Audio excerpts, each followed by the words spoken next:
কোরআনে আছে জাহান্নামে ফেলবার পরে আল্লাহর কাছে ভীষণ আযাবে আগুনে আল্লাহর কাছে তিনটা জিনিস চাইবে। জাহান্নামী বলবে, আল্লাহ এত কষ্ট না দিয়ে আমারে মৃত্যু দিয়ে দেন। আল্লাহর কসম, কোরআনে আল্লাহ বলেন, আল্লাহ বলবে, না রে বান্দা, লা ইউকদা আলাইহিম ফায়ামুতু, জাহান্নামে কোনো মৃত্যু নাই।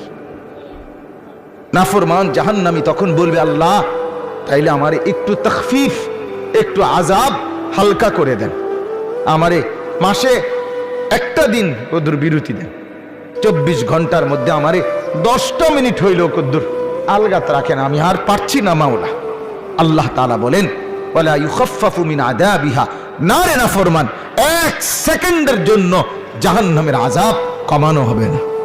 3 নাম্বার, নাফরমান বলবে, আল্লাহ তাইলে আমারে দুনিয়ায় একটু ফেরত যাইতে দেন, আমি নেক আমল করব এবার গেলে। আল্লাহ বলে,